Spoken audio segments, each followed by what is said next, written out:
So we have our record button and now we're starting. So good afternoon, everyone. My name is Riley Kowaleski. I think you all know who I am, but today we're going to be talking about freshman registration. So it should be starting on April 15th. So from the date of this recording, that is 2 days.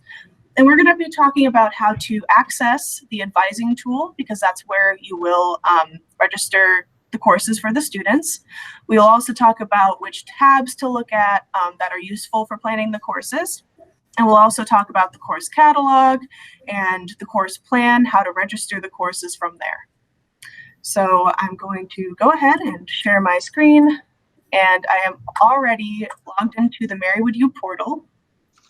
So that is what you will be seeing once we get in here. So I will go back to where you usually see when you log in. So when you log into Marywood U, you can do that at www.marywood.edu/u. And you can then click on faculty and staff or employee, whatever you feel comfortable using. You will see the self-service menu no matter what. So we've got our faculty and staff page here, but what you really need is the self-service menu. Now, for those who are faculty, you'll notice that there are two different options here. We have our old version, which is what you're used to. This right here will be going away by the summer at the very latest. But if you wanted to use it for now, you can. You can click faculty information and then click on academic planning, and it'll bring you right to where we need to be. But in order to kind of familiarize us with the new system, we're just going to click on this regular old faculty link. And this opens up a new tab. And this is what the portal is kind of aiming towards looking like for the future. But we don't need to worry about that right now. We can just click on advising. That's the only thing we're going to talk about today, just the advising tool. So if you click on advising, it opens up in this page.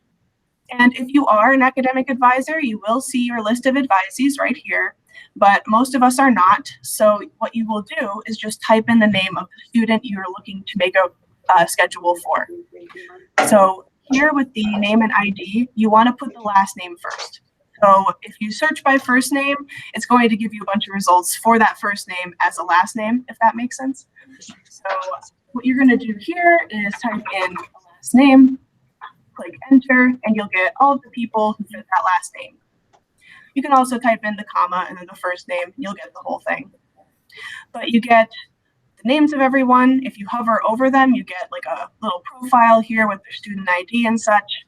But what you want to do is actually come over to the right and click view details. And this opens up their whole bit. So when you open up view details, you get your advisee details. And you get this nice little student summary up in the top left. We have a program, so the student has a program already declared. If they do not have a program, it'll say undeclared, but if you're in a specific department, most likely you're seeing them with the specific program in your department. They'll have an educational goal, which is going to be like a bachelor's degree, then their advisor.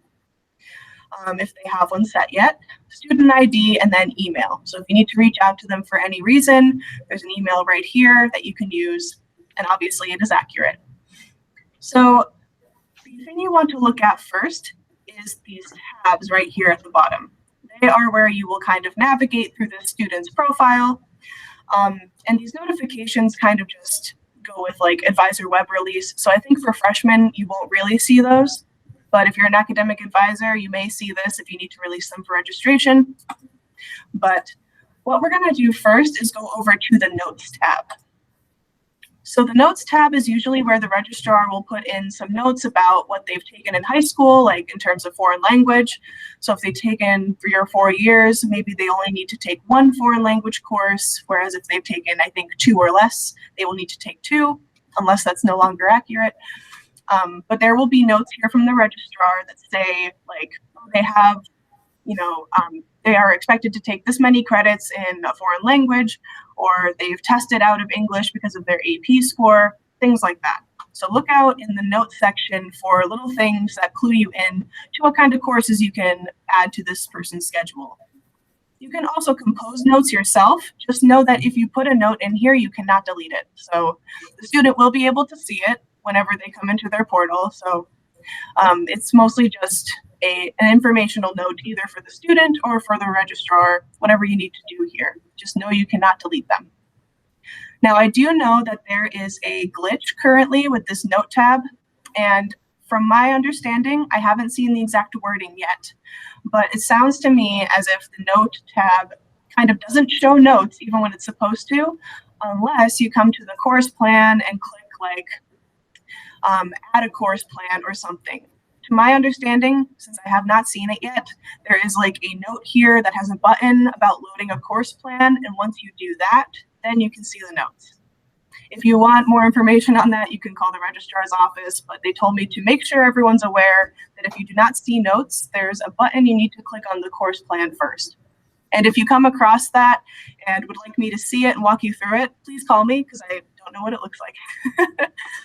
So that's the notes tab in a nutshell. Does anyone have any questions so far about anything? Okay. So the next one I would talk about is the test scores tab. And this includes like your admission tests and your placement tests. Admissions tests would be like SAT scores, ACT, and then placement tests would be your AP tests. So English, US history, calculus, whatever they took. An AP test score or an AP test 4, you will see their score here. And I'm pretty sure there will be a note included in the notes tab about whether they placed out of a requirement or not. At least that's how it was when I went here. So make sure to keep an eye on those test scores and the notes tab, and then you're kind of informed as to where the student is coming into Marywood. So is there any point in going into that notes tab, period, rather than just going right into course plan to see if there's notes in there? Well, I would look for the notes just to see if there's something about foreign languages, because I remember that I've seen notes for that before, either that or AP placement tests sort of situations. Otherwise, you can go straight to like the progress tab or the course catalog, but I would advise just looking there to see if there's anything and then just moving on. Okay. Mm-hmm. Any other questions? All right. Okay, so I guess we're going to move along to the course catalog. So before I go there, I'll just quickly mention the progress tab. My understanding is that if they have a program declared up here, that they will have stuff in their progress tab because it is their degree audit. So if they have a program, you should see like a progress towards the end of that program, which is nice because then if you see that progress tab, I don't think there's, oh, there is something here. There wasn't like 5 minutes ago.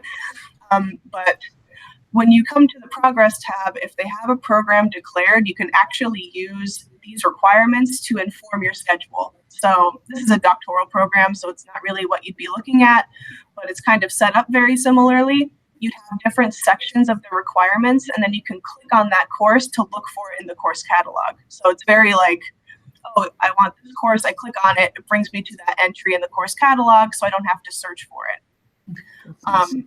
Another thing is the search button here. It searches for all courses in this section in the course catalog. So it just kind of dumps it into a search for you, and you can look at these courses in the catalog. So if they do have a program, it makes it a little easier to kind of click around and look for courses instead of remembering the numbers of different course sections and then like typing it in yourself. But it's definitely not necessary. If you're more familiar with the course catalog tab, then by all means, go straight there. It's kind of going to bring you to the same place as clicking on one of these courses would do. So this is just a quicker alternative.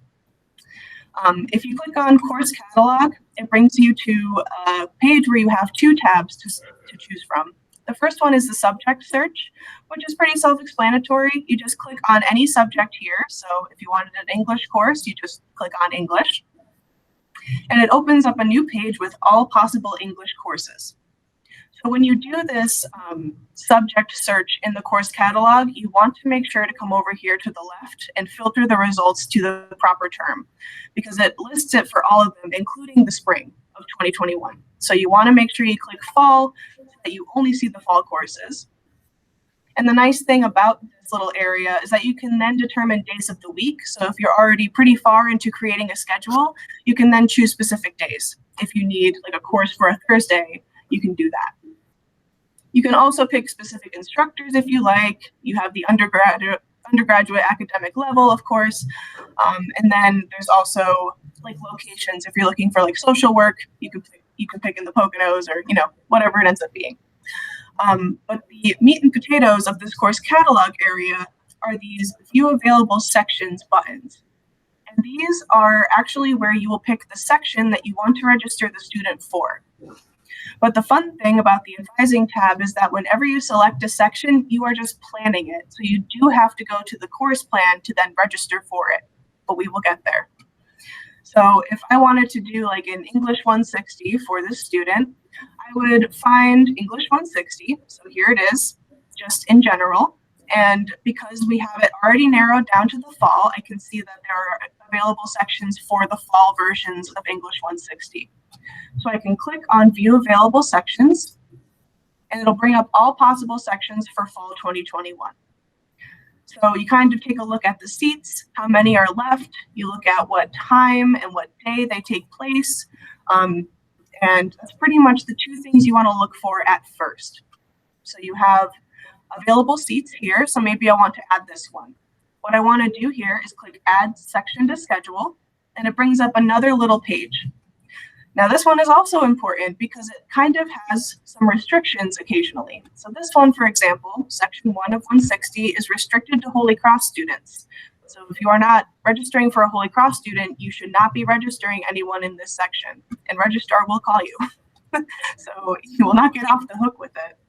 I think there may be a point where if they don't have enough Holy Cross students, they may open up the rest of the course to incoming freshmen. I'm not 100% sure on that, but if it says restricted, avoid the section. That's pretty much the rule of thumb. So I'm going to close this one because it's restricted, so I don't want to put that on the course schedule. But then I can do maybe section 2. And I come in here, there are no restrictions listed, so this one looks like a good one.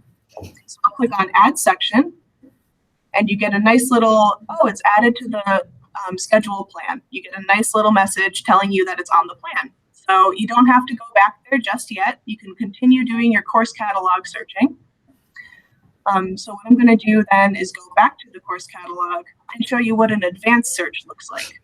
So I would say the subject search is good if you're not sure exactly which courses you want to do in a certain subject.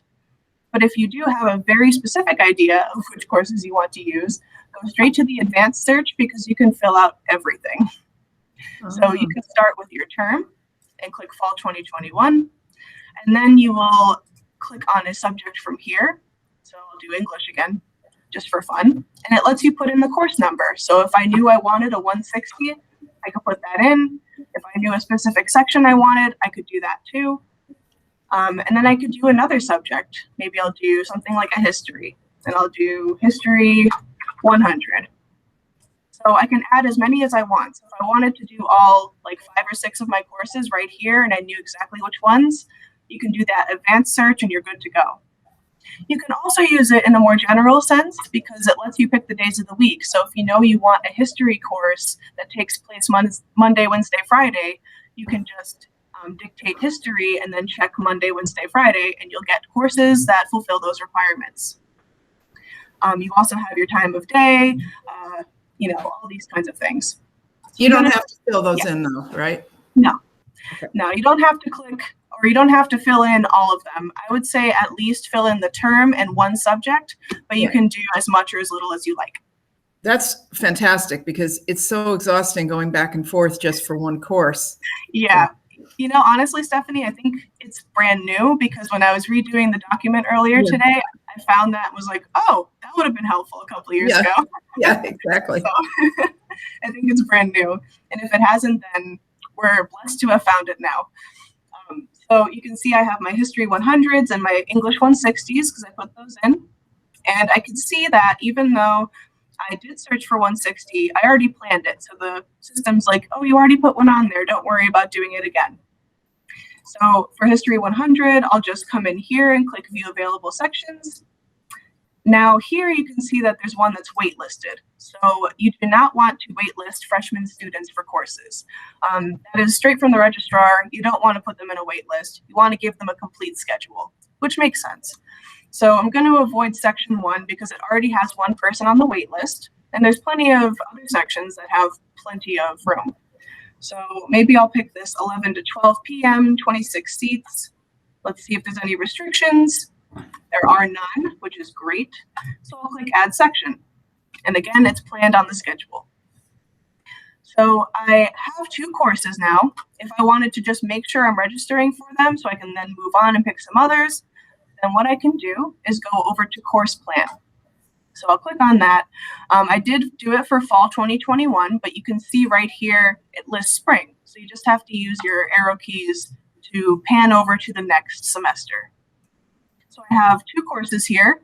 They're not registered yet, but the default is to show them in list view, which is useful if you want to see all of your courses at once. But my favorite view is the calendar view because it shows you it in like the week schedule, and you can see where things fit together better. And if you had like time, like 2 classes taking place at the same time, you can see that there's an error there, so you can change things from here. But once you come to the course plan and click on calendar, you then see your courses on the left, and you also see them on the right. But you have a register button for each course. So you can do them individually and click register, or you can click register now at the top to do all of the courses that are planned. So you have 2 options there. If you do come in here and you have all the courses, like all 5 or 6 already planned, and you realize that maybe you want to give a little more space in some days than others, you always have the option to click other sections from this page. So for 160, if I didn't want section 2 for whatever reason, maybe I didn't like the timing of it, I think it's 9 to 10 on a Monday, it's a little rough, so I can click view other sections on the left, and it opens up like this dotted view of all other sections of English 160. So you can see where they fit into the schedule, and if you like one, you can actually just click on it to add that one instead. So it's kind of like a switcheroo. So if I liked that number 6 section, I can actually come over here and click on it. And it does give me that little overview once more, just so I can make sure I'm not putting it in a course with restrictions.